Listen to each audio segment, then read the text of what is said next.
Okay, good morning, everybody. We'll get this training session started here this morning. I know there's still a few people that look like they're joining us here this morning, but we'll get going. And anybody that joins in as we go is more than welcome to do so.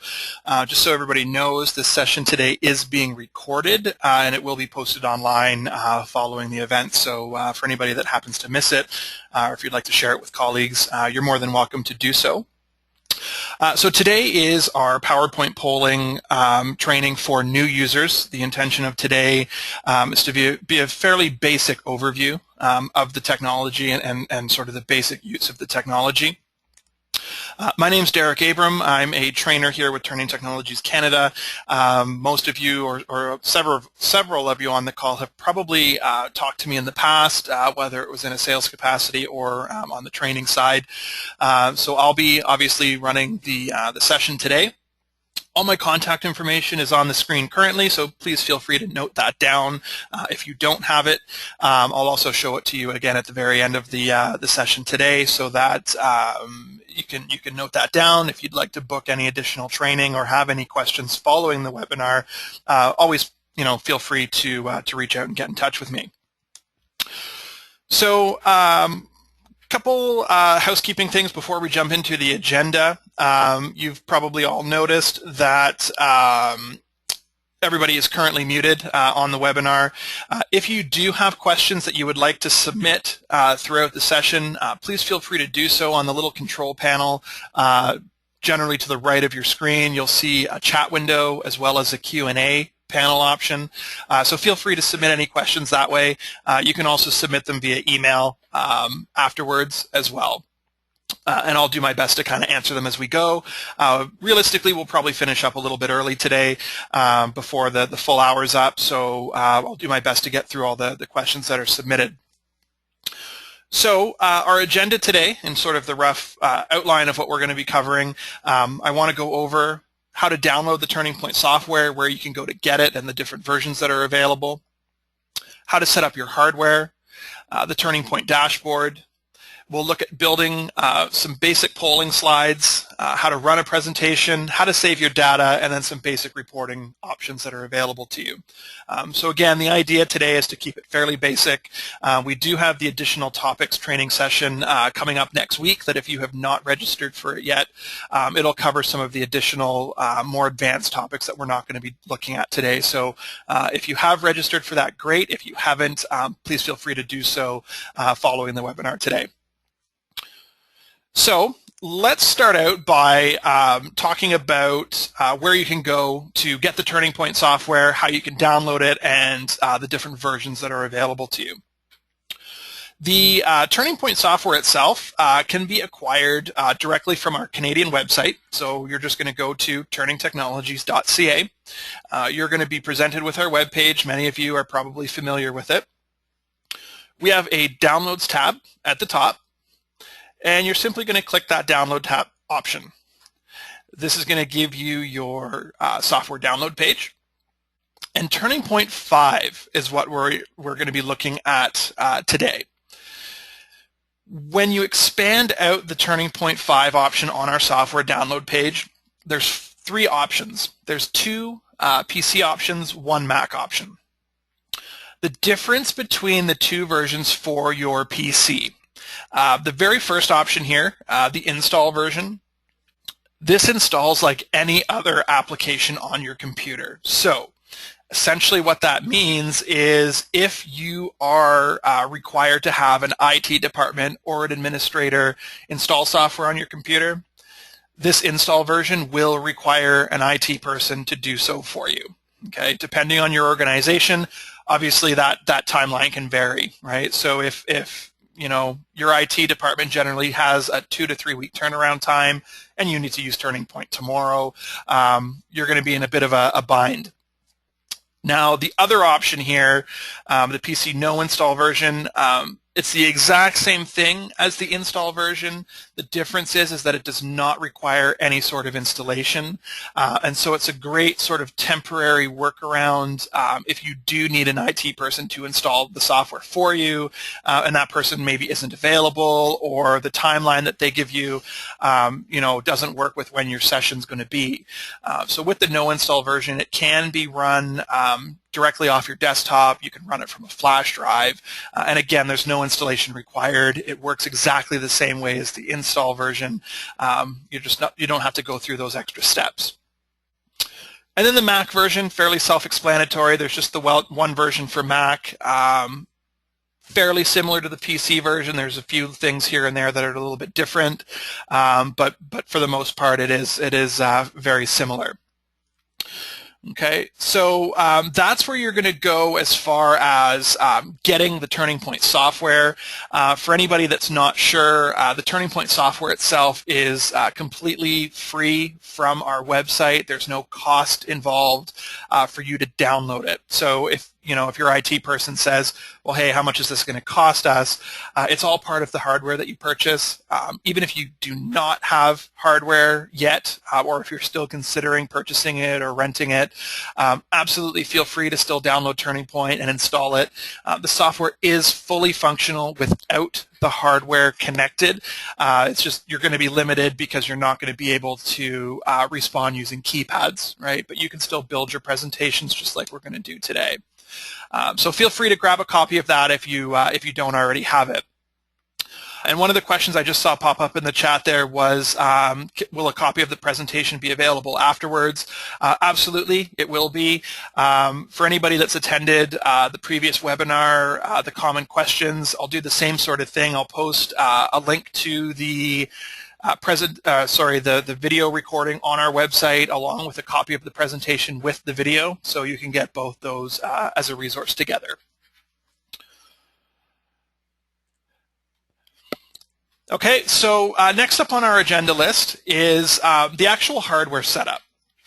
Now, the hardware setup itself is generally going to be exactly the same regardless of which combination of hardware you currently have. I've got two of our newer style receivers on the screen here right now, the RF Plus, which also has 4 gigs of storage space in it, and then the RF receiver below that, which is our new standard receiver. It's replaced the old beige or the old dark gray ones that some of you might have.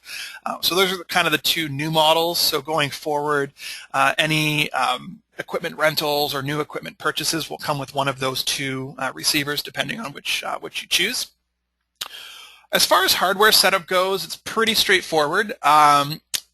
You literally just plug the receiver into an available USB port on your computer and launch the TurningPoint software, which we'll go over, and you're good to go as far as the receiver goes. The keypads, we tend to get a lot of questions about the actual keypads themselves. We get questions about, do I need to turn them on? Do I need to activate them? Do the participants need to do anything? And as far as the keypads go, on a very basic level, I mean, unless you're doing things like tracking participants, which we'll get into in a session later on, all you have to do is hand the keypads out to your participants. Okay.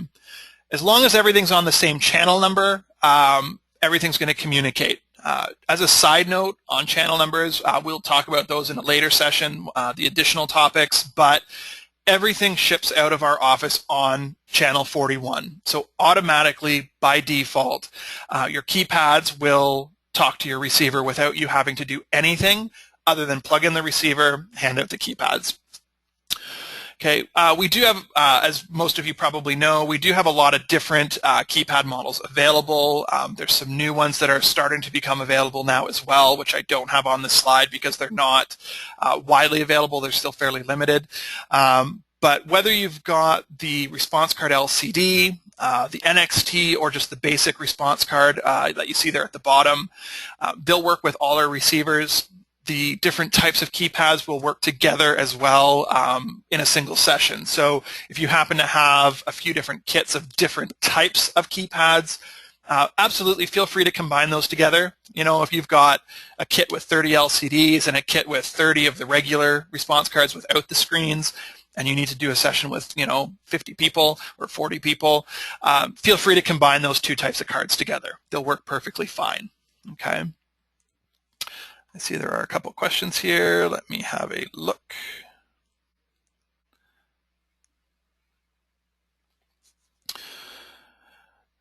Okay, couple questions here. So if we have an old gray receiver, can we exchange them?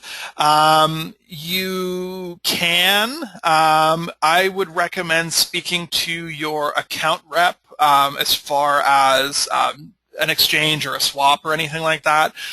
It is something that is available. In all honesty, I don't know if there's a cost involved. I don't know how that process works 100%. But absolutely, if you do have an old gray receiver, reach out to your sales rep. If you're not sure who your rep is here, shoot me an email after the webinar and I can get you in touch with the proper person. And another great question on the topic of the hardware is on batteries. So as far as the batteries go, the standard keypads, and so what I mean by the standard keypads are the response card LCD and the standard response card RF. Those two devices will run off what's called a CR2032 battery. It's kind of like a flat calculator style, similar to what the keyless entry on your car uses. Each of those two keypads uses two.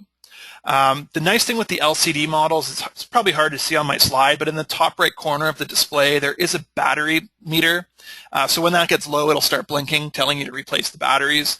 The standard response card model does not have the screen, so you don't have that luxury of, oh, hey, I better replace the batteries now.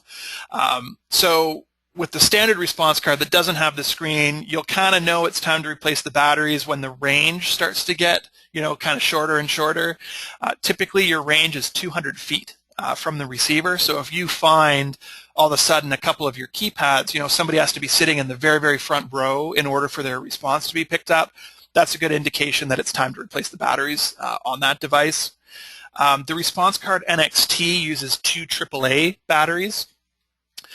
As far as battery life goes, I would say you're typically looking, depending on how often they're being used, 12 to 18 months. So what I generally recommend is if you, as far as maintenance goes, if you plan on replacing the batteries once every 12 months, that's going to make sure that you're not going to, run into battery issues midway through a session or anything like that. The nice thing is if the battery indicator starts blinking on the LCD or the NXT, it's not like your old cordless phones at home where it beeps low battery and then it dies, 2 minutes later and you're running around trying to find the other handset. Realistically, when the battery light starts blinking on the NXT or the LCD, you've probably got another week or two of use out of it. Obviously, I wouldn't recommend waiting that long. The sooner you can replace them, the better. But if you kind of keep that in mind, once every 12 months, we do sell the batteries out of the office here. So you're looking, about $2 per keypad. The batteries are about $1 a piece. So, $2 a keypad every 12 months is a fairly low, cost of ownership or maintenance on the devices. Okay. Okay, so let's have a look at the TurningPoint dashboard here. We'll look at this live in a little bit at the end, but this is essentially what the TurningPoint dashboard looks like.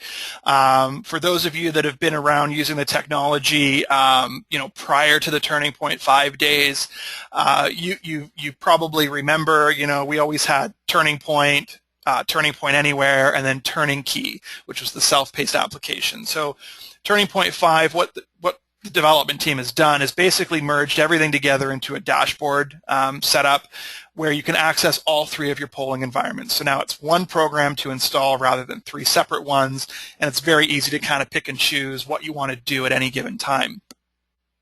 Now, the big thing to remember with TurningPoint, and it's something that a lot of people forget when they're first starting out, is that you actually need to load TurningPoint in order to use it. I think, what happens a lot of times is, everybody's sort of habit when working with any sort of file is to just kind of, plug your flash drive in or browse to that network location that has your file and just double click the file and whatever program it needs to open, it just kind of launches it. right? And so, the problem is if you spend all this time building these awesome polling slides and getting your presentation ready to go, and then, you forget to load TurningPoint the day of your session, all you end up with will be just a bunch of regular PowerPoint slides without any polling capability. So the big thing to remember and to get in the habit of doing is to always launch TurningPoint using your TurningPoint icon. And I'm just going to show you that here right now. When TurningPoint's installed on your desktop, a little icon is going to appear just like any other application on your computer. By double-clicking that icon, you will be presented with the dashboard saying, what do you want to do? Okay. Now, in this screenshot, you'll see here where it says receiver none found. The reason it says that is because when I took this screenshot, I didn't have a receiver connected to my computer at the time. When your receiver is plugged in, this little tower here will be lit up with radio waves coming off of it, and where it says none found, it'll show you the channel number that your receiver's on. So if you're getting ready to go live with a group, you obviously want to make sure at this point that your receiver's plugged in. If you forget to plug your receiver in, it's a very easy thing to deal with. Just simply plug it in, give your system a second, and you'll see it pop up there, and you're good to go. Now, what we're focusing on today is the PowerPoint polling panel. The additional sessions next week, we're going to get into the anywhere polling and self-paced polling options here. So essentially, all you would do is just click your PowerPoint polling option here, and that's going to launch you into your Microsoft PowerPoint application. Now, TurningPoint is compatible with anything as far back as Office XP up to Office 2013, all the way back to Windows XP, all the way up to the latest version of Windows 8. So same version of TurningPoint for pretty much everything across the board. And so you don't have to worry about needing different versions if you've got one version of something at home and a different version at the office. So everything will kind of go back and forth, no problem. Okay, so once you hit your PowerPoint polling option, you're going to be launched into your PowerPoint application. Now, what I want to do here is actually, before I show you how to build a question, what I'm going to do is poll a question to kind of go over how it works in your presentation, and then I'll work backwards and show you exactly how I built that slide, and then we'll kind of go forward from there. So, first thing is our polling slide. So you've probably noticed up till now, just my standard PowerPoint slides were, PowerPoint as usual, just advancing through everything. What's going to happen is when you come to a polling slide, the TurningPoint toolbar is going to appear on your screen. Now, generally, by default, it's going to appear in the top right corner. However, you can grab it and move it around. So if it's covering up any question content or anything like that, you can minimize it and move it to wherever you like. And that little floating toolbar is only going to appear on your polling slides. Okay, and so it's kind of your visual cue to say, okay, this is a polling slide. Polling's going to open automatically, so you don't have to do anything. And your receiver goes out and starts looking for responses from your participants. All a participant has to do to answer the question in this scenario would literally be to push 1, 2, 3, 4, or 5 on their keypad. That's all they need to do. What's going to happen from there is each time somebody responds, the responses box here is just simply going to count up by 1. Okay, so depending on the size of your audience, whether you've got a small group of, say, 10 people, or you've got a huge keynote presentation in front of you with, 3,000 people, you can get a very quick peek at how many audience members have actually answered. Now, a common question for those of you that have used TurningPoint before, or even sat as a participant, you've probably heard the question asked, hey, can I change my answer? And as a participant, it's very easy to change your answer if you want to. In this scenario, let's say, for example, I pushed, I think the answer is 4, and I hit 4. And said, no, it's definitely Barry. I want to change my answer to Barry. All I have to do is hit 2. That becomes my new answer choice. So TurningPoint always takes the last button that somebody pushed as their choice. Okay, and they can change their mind as many times as they want as long as polling stays open. The other thing TurningPoint's going to do is it's not going to allow somebody to pick the same answer more than one time. So if somebody sat there pushing 1, 1, 1, 1, 1 over and over and over, TurningPoint's only going to accept that one time from that keypad. Okay, so you don't have to worry about people skewing results or messing around with the data that you're collecting at all. Now, as far as closing polling, there's several different ways that you can do this. What we're going to be doing today is just simply the manual process. And so to close polling manually, it's essentially up to you or whoever's facilitating. And so you're going to watch your responses box, and when it kind of gets to that point where you're happy and say, okay, that's a good number, I'm okay with closing polling now, all you have to do is advance your slide one time. Okay, so it's just like triggering an animation to happen on a polling or a regular PowerPoint slide in any other presentation. So I'm going to advance my slide once. I just use my arrow key typically, but if you have one of our presenter cards or if you typically use your own presenter queue, all you've got to do is advance once. Polling's going to close. Everybody's results get tabulated and totaled up, and they display right away on the screen. So that's the default way that everything works. Now, I also have inserted a correct answer indicator on this slide, so I can go an additional step and advance my slide a second time, and that will show the audience what the correct answer actually was. So depending on what I'm doing, it makes it very easy to kind of say, okay, what do you guys think? You know, okay, here's what you thought. Let's talk about the results. You know, why did 30% of you pick Ottawa, right? And then I can show them when I want them to see what the correct answer is. I can show them and say, okay, well, you know, here's what the correct answer was, and this is why, right? So it makes it easy to go through that, that process. Okay, so that's essentially how you're going to poll a question within your presentation. Now let me just see here. Yes, differences for Mac users. Absolutely. What I'll do is when we get to the end and sort of wrap up, I'll go over some of the stuff that's different on the Mac version compared to what we've done today. What we're going to be looking at as far as the basic stuff goes, it's pretty much the same on Mac. There's probably two things really that are different, but I'll mention those to you and point them out when we get to the end of the session today. Okay, so let's have a look at how I built this question. Okay, so it's pretty easy. What you're going to notice here is I've got all my regular PowerPoint functionality, so just like I would with any other presentation being open. The only thing you're going to notice differently is that I have a TurningPoint toolbar now because I loaded TurningPoint. And so the big thing to keep in mind, you know, when you're building questions, when you're running your presentation, when you're saving stuff, you always do that through your TurningPoint toolbar. Okay, so anything related to polling is always happening on the TurningPoint menu option. And so the process that we're going to look at here, it's exactly the same whether you are adding questions to a brand new presentation that you're just building right now, or you know, you may have an existing presentation that you want to build questions into. The actual process of building the questions is the same. The only thing you're going to do differently is if you have an existing presentation you want to add questions to.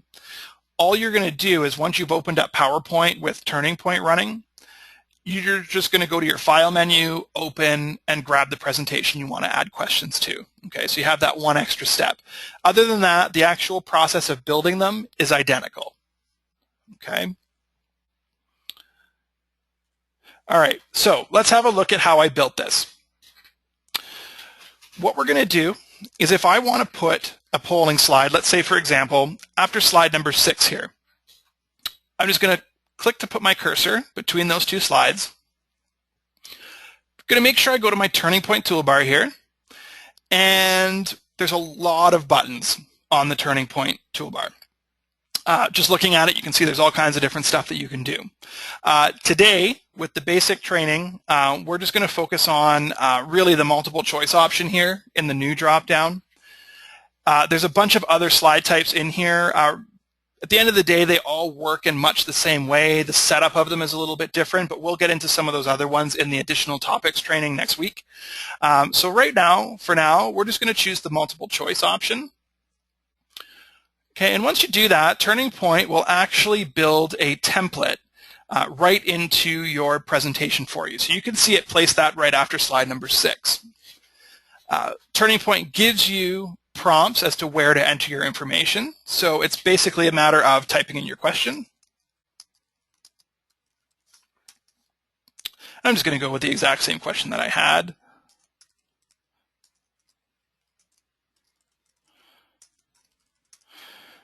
Okay, TurningPoint's going to automatically label your answer choices A, B, C, or number them 1, 2, 3, so you don't have to worry about doing that.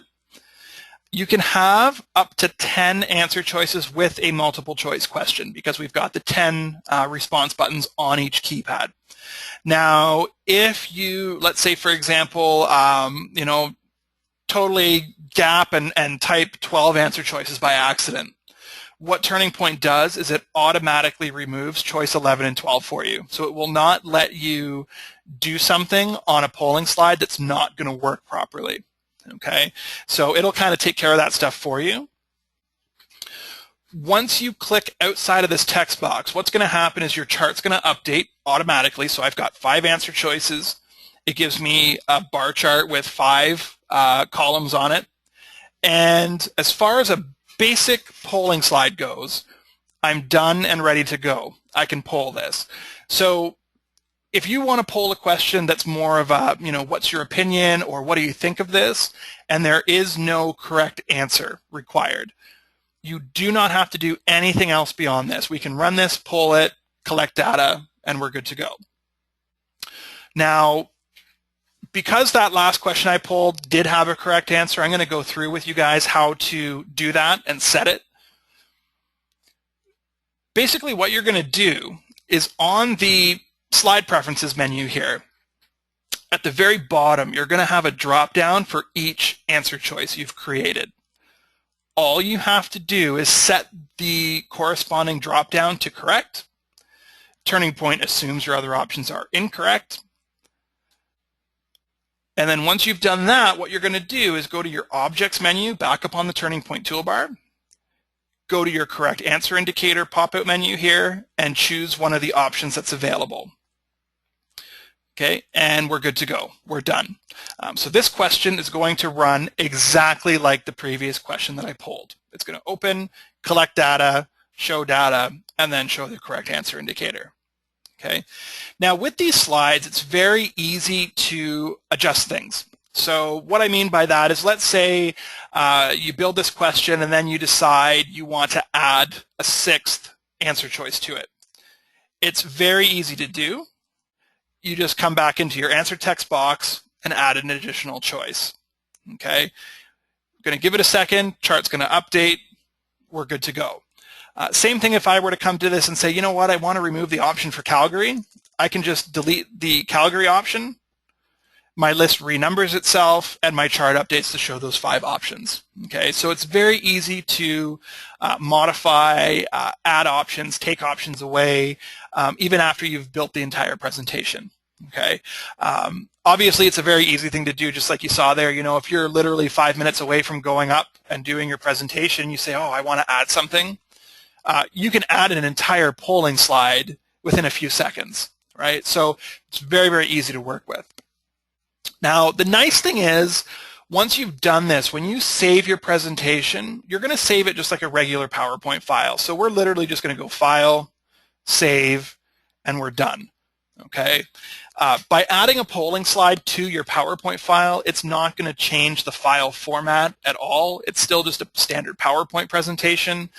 So somebody without TurningPoint could open the file. So if you were co-presenting, for example, you could send it to that person and they could open it, see what the questions are, and say, okay, we're good to go. Or they could say, hey, change this question to read this way instead.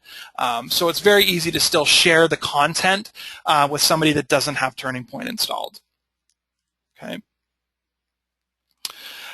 Question about how to open the preferences bar. So the slide preferences toolbar, the panel on the side here, it appears when you are on a polling slide in edit mode. So if I go to a regular PowerPoint slide here, you'll see that it disappears. If I come back to a polling slide, it reappears. Now, with the slide preferences panel, it can sometimes get minimized and sort of tucked away, so it's hard to spot. The other thing too is if it's not appearing for you, check to make sure that your Java is up to date and your .NET stuff is up to date on your computer. If those two things are outdated, that can cause issues with the slide preferences panel appearing as well. But it should appear on any polling slide that you are editing. Okay, the other thing I want to point out to you guys really quick here is, when you're building your presentation and you're testing your presentation, right? Because we obviously recommend testing stuff ahead of time to make sure everything works the way you want it to. If you don't have your receiver plugged in and you don't have your keypads with you, or somebody else in the organization has the equipment, it's still easy to test your presentation.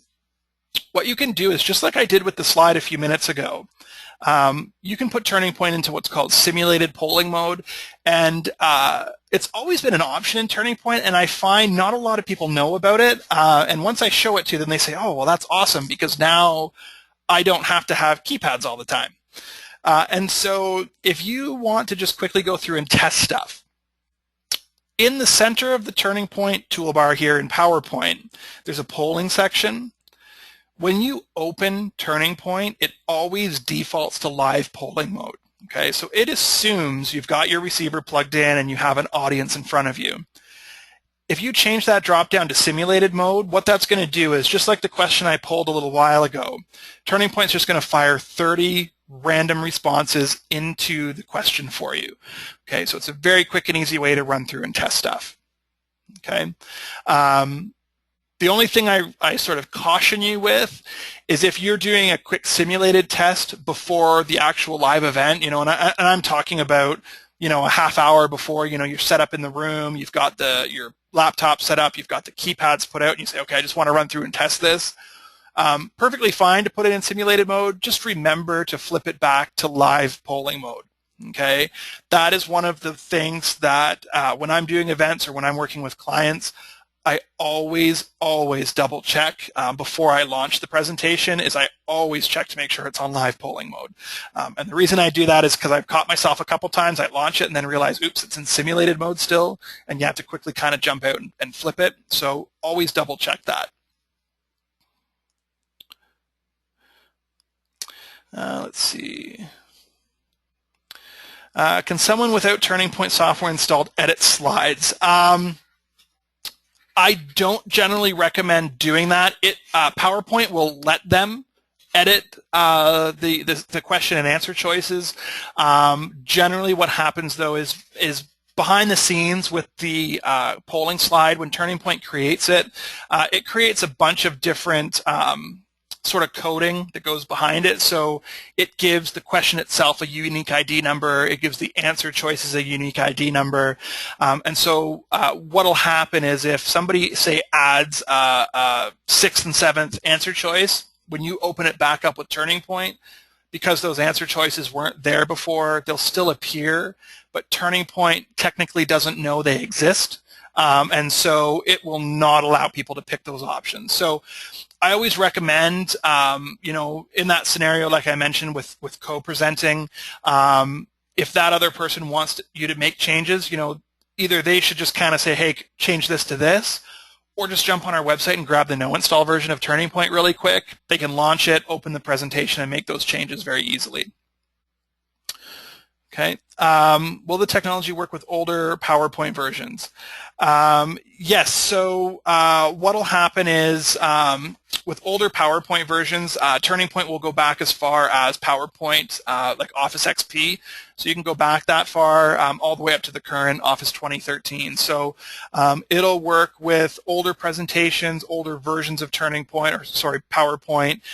So you don't generally have too much to worry about there. Okay, and then on that topic of editing a presentation without TurningPoint installed, if that happens, and it essentially, sort of partially breaks that polling slide, what you can do is let's say that person sent that presentation back to you and you're looking at this slide here, where's our office located? And I've got option 1 through 5, which is what I built. And then somebody else added 6 and 7. When I look at this, I'm going to see the chart only reflects 1 through 5, and that's the flag to me visually that says, okay, John added stuff. on this, or John deleted stuff on here. And if that happens, it's actually pretty easy to fix. All you have to do is just reinsert the chart on the slide. So if you go to your TurningPoint toolbar and go to Objects and go to Charts here, you just reinsert the chart, and what TurningPoint does is it looks at the answer list and says, oh, there's 2 more options, or oh, 1 option's been taken away, and it updates the chart and reestablishes those connections between the question, the answer choice, and the chart.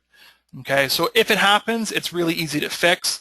I've seen it happen before where, the person presenting doesn't realize it until they're mid-presentation.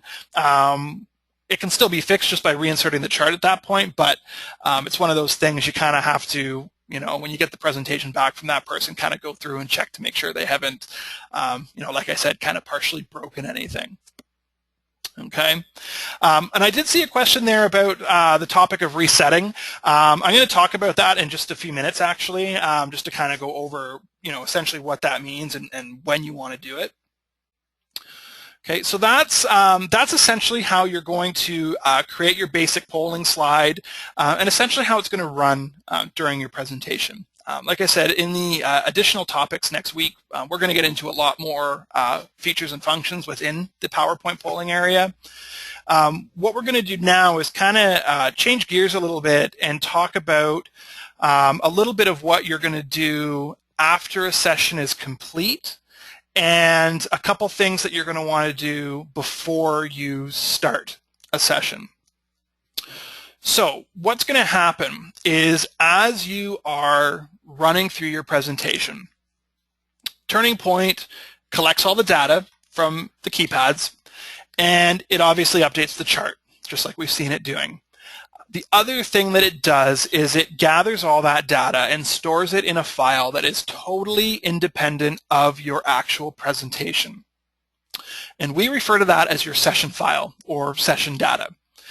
And that is the information that you want to save if you want to be able to do anything like generate reports, merge multiple sessions together, look at employee data over time, those sorts of things. That's the data that you want to make sure you save. And so let's talk about how to do that.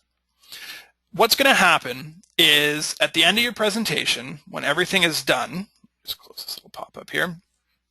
When everything's done, 2 things are going to happen.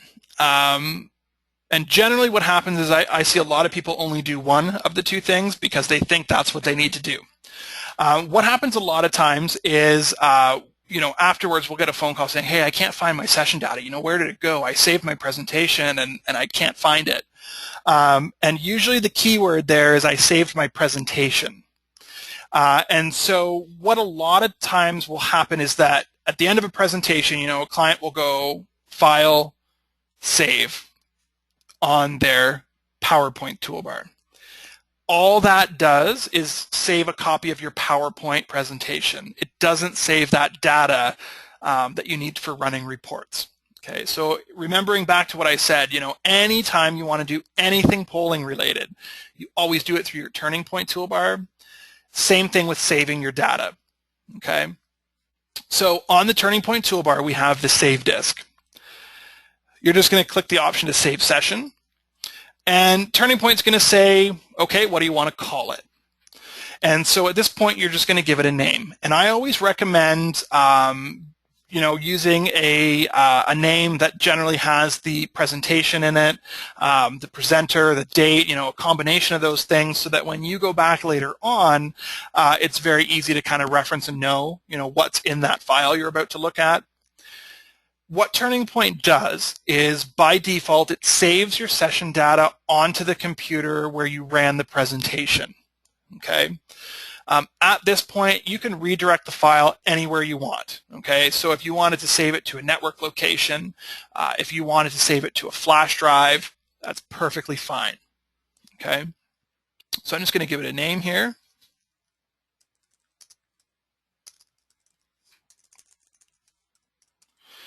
Okay, and hit Save. I'm good to go.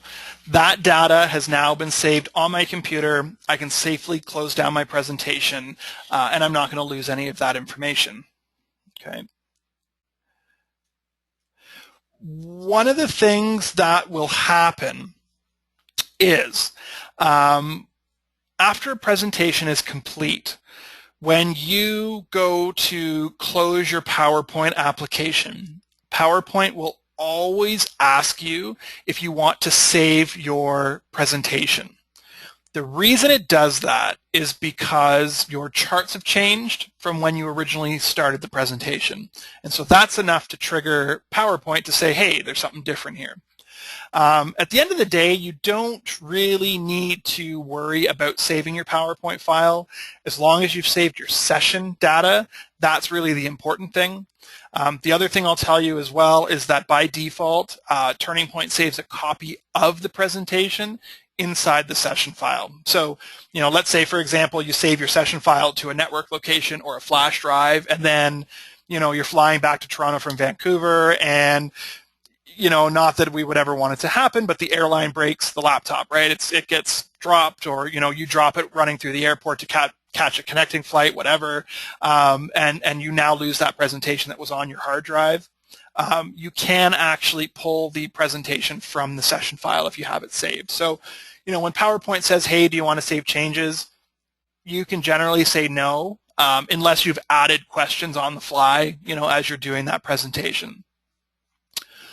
The other thing that's going to happen is if you forget to save your TurningPoint session data, so at the end of the presentation, if a participant comes up and says, hey, great workshop, I learned a lot, but I had a question about this and I didn't want to ask during the session, and you sort of start chatting with that person, if you just totally forget to save your TurningPoint session file, when you go to close everything down, TurningPoint will pop up and say, hey, there's unsaved data here. Do you want to save it before you close?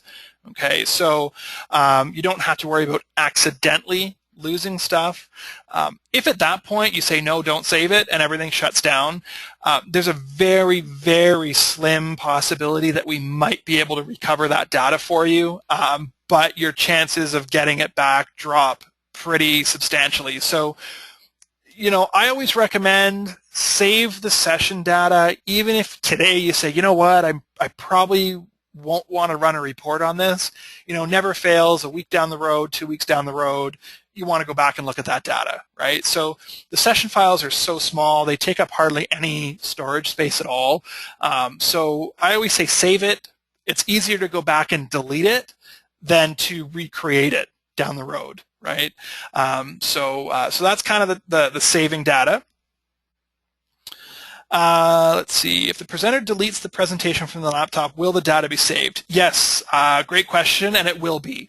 So the session data is stored separately from the actual PowerPoint presentation file.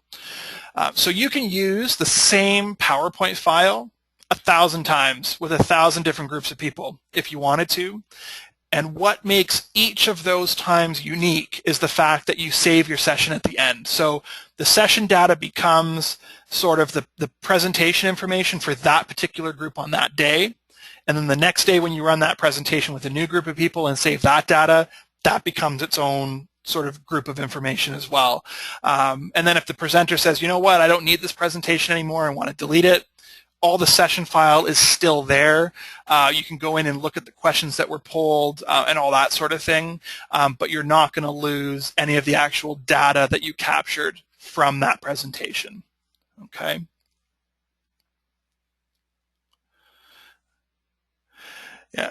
Yeah, absolutely. So yeah, on that topic of a presenter coming in and presenting their material, yeah, you can save the data that's collected on your system and delete their presentation afterwards if you want to keep a copy of that information. That's perfectly fine.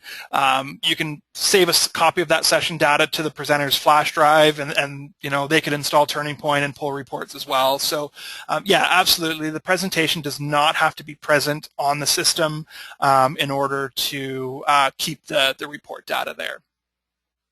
Okay. One thing I want to talk about while we're talking about session data and saving and stuff is a step that we really recommend doing at the beginning of your presentation, and that's called resetting your session. Essentially what resetting your session does is it tells TurningPoint we're starting new, right now. And so it makes TurningPoint go through and clear out any data that might be pre-existing in any charts. It resets any countdown timers, correct answer indicators, anything like that. And so what happens is if you have data existing in a chart, so if I just run this, so let's say the scenario is I'm getting ready to do a live workshop in half an hour, and I just ran through with simulated polling to test everything. If I now try to run this question again, what's going to happen is you're going to see polling doesn't open and the old test data appears, right? And so we obviously don't want to have that happen. So we always recommend to get into the habit of doing what's called a session reset before you run any interactive presentation, okay? Just make sure that everything's set back to 0. To do that, you're just going to hit your reset menu here. Choose the option to reset your session.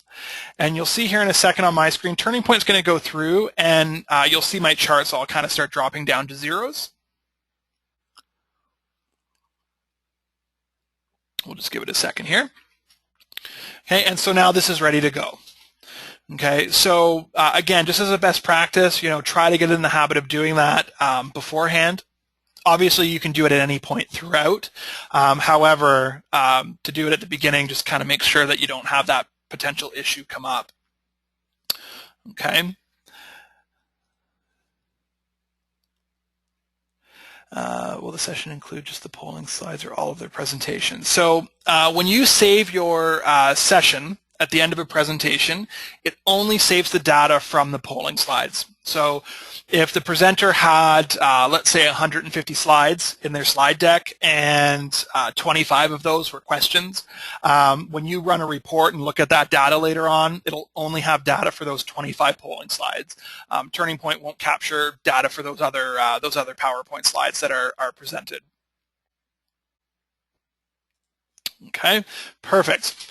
Okay, on the topic of, just while it's fresh in my head, the saving, resetting, and all that kind of stuff, what I'll do is when I post the webinar recording online with the presentation, I'll also make sure I post a link to a PDF that essentially outlines what we've gone over today in the webinar, but it also has, as the very first page, it's like a 10-step process. So it's, step 1, make sure you plug your receiver in. Step 2, launch TurningPoint. Step 3, reset your session.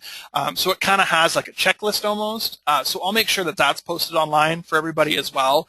And then you can, save that, download it, print it, keep it with your kit or whatever the first few times that you run through everything. And it's a really great resource because it does really make sure that you have everything sort of ticked off on that list. Okay. Okay, so last thing we'll have a look at here is some of the basic reporting within TurningPoint. And so to do that, what I'm going to do here is I'm just going to close down my presentation, and I'm just going to go back to my TurningPoint dashboard here. So this is the TurningPoint dashboard live, so we saw the screenshot of it earlier. And so you'll see here right now I've got my receiver plugged in, so it's showing me that, just like I mentioned. Now to run a report, we're just going to kind of keep this to the basics right now. All we're going to do is click the Manage tab here on the dashboard. And depending on how the presentation was run, your session data will automatically group itself within this list on the left-hand side. So by default, TurningPoint runs in what's called auto mode. So most of your sessions will probably group under the auto heading. You'll see here I've got some simulated sessions like the one I did today, so it stores it here. If you use a participant list, it'll store that under the participant list as well.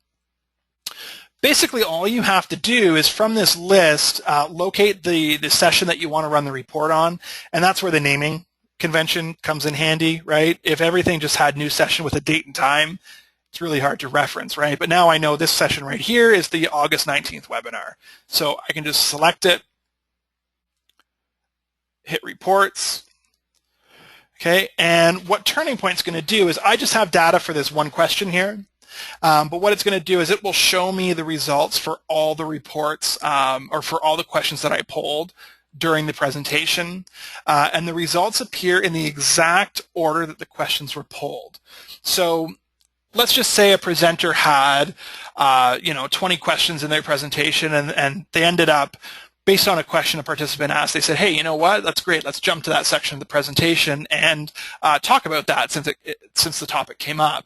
And if they poll a question in that section that they jump to, if that's the second question they poll, it becomes question number 2 in the report, even if it was the 18th question in the presentation. Okay, so the report will always show everything in the exact sequence that it happened in the presentation. Okay. And so with this report, you'll see here that I've got my question, I've got my answer choices, just like in the slide preferences panel we saw earlier. Everything color codes itself in the reports automatically. So if you were to print this, you'll get the the red and green, correct, incorrect color coding, just like you see on the screen here. From here, you have the ability to print your reports, so you can send it to a PDF document if you have something like Acrobat installed. You can also, using the export menu here, you can export it to CSV, Excel, or HTML. Okay, so if you need to manipulate the data, if you want to, combine stuff, if you want to create filters or formulas or anything like that, I'm sure you guys all know, once the data's out into an Excel format, you can more or less do anything you want with it from there. Okay, so that's kind of the basics of the reporting. Again, we'll look at it in a little bit more detail, in the sessions next week. We'll have a look at sort of how it works a little bit differently. Okay, so that is in a nutshell, the basics of PowerPoint polling within TurningPoint. Okay. Again, the session next week is going to cover some of the more advanced topics, different question types, and that sort of thing. So what we'll do now is we finished up about 8 or 9 minutes early. So I'll stick on the line here for a few more minutes. So if anybody wants to chat or submit any questions through the chat or QA panel on the side of the screen there, I'll stick around so that I can answer those. Let me just pull my presentation back up here so I can give you my contact information again here just before everybody starts jumping off the call here. Let me just pull this up. Okay, so there's all my contact information again. So again, feel free to note that down.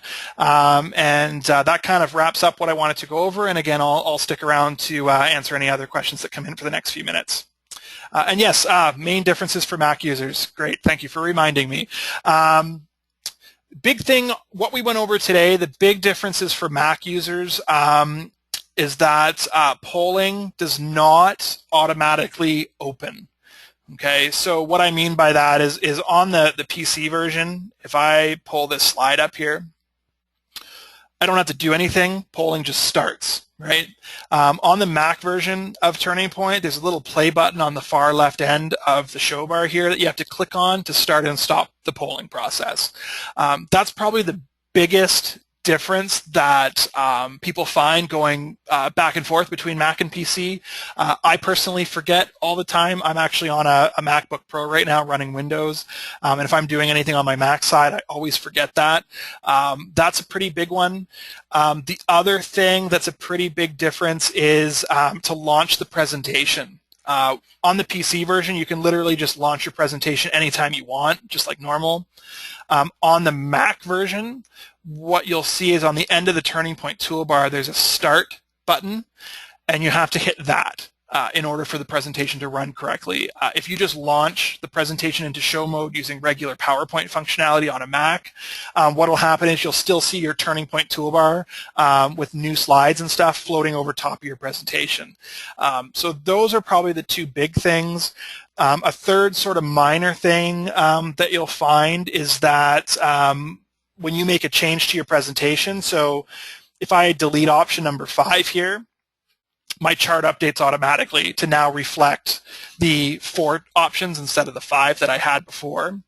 The Mac version doesn't do that auto refresh like the PC version does. So if you want to sort of see, okay, here's what it looks like now, you'll see on the Mac version of the toolbar a little refresh button. And you just click that, and it'll refresh the slide to show the changes that you've made. So those are kind of the three, based on what we looked at today, those are sort of the three main differences, I would say, between Mac versus PC. When we get into some of the sessions next week with the additional topics, there are some more things that are a little bit different that we can we'll talk about at that point. Okay, let's see, any other questions here? So where am I posting the presentation? So what we'll do is I'll be posting it on our website. Under the support menu, there's a webinars link. So I'll be posting it there. It'll probably be, I'll try to get it up there before the end of the day. It might be tomorrow morning. So we'll see. What I'll do is I'll send an email out to everybody that was registered for today with a direct link for it. Okay. The TPZX session file. Presentation file is included. Is it the same as the presentation file that was presented slide for slide? Yeah, so the session file, if you run a report, what it does is the question and answer data that it shows, the question and answers are, the content of them is exactly the same as what was on the slides. So if you make a last minute change to a polling question or an answer choice and then poll it, that change will be taken into account in the reports. Okay, right. Review saving the session file. Sure, we can have a look at that. So again, just to save your session file, what you're going to do at the end of your presentation is on the TurningPoint toolbar, you're just going to click the Save Disk here and choose the option to save session. Okay, and TurningPoint's just going to ask you to give it a file name. And then once you do that, the actual file is saved. The actual file sizes themselves are fairly small. You'll see like most of these ones here, like this one for the webinar is only 5 kilobytes. I've got one here that's just over a meg because it was a larger presentation. So because by default the PowerPoint file gets saved within the session file by default, if it's a large presentation, you know, if you've got a lot of high resolution graphics and images and things, the file size can add up a little bit. But I would say on average, my typical session file is anywhere from this sort of 400 kilobytes that you see here up to about 1.5 megs to 2 megs. And 1.5 megs to 2 megs is kind of on the high side generally from what I see. So again, they don't take up a whole ton of space. And I saw a question there as well about do you have to use a participant list in order to use the software? You don't have to. The participant list is strictly optional. You only need to use it if you want to assign a specific keypad to a participant to be able to track how that person answers. Otherwise, all you have to do is just launch PowerPoint through the TurningPoint Dashboard, make sure your receiver's plugged in, open your presentation, hand out keypads, and go.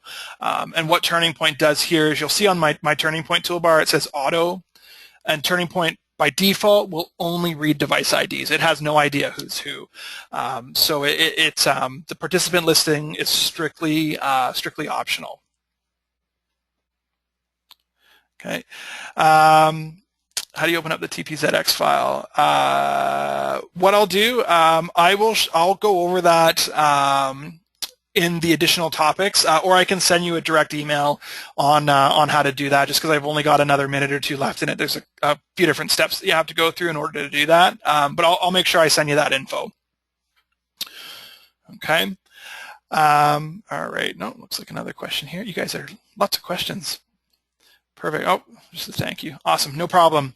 Okay, perfect. Well, that about wraps up our time here this morning. So again, thank you very much, everybody, for attending. Great questions. I'll go through and double check and make sure I've answered all of them. If there's anything I missed, I'll make sure I send that out as well. I'll get the recording posted as soon as I can with the presentation as well as that PDF handout that I talked about. So again, thank you very much, and hopefully look forward to seeing you guys all on the sessions next week.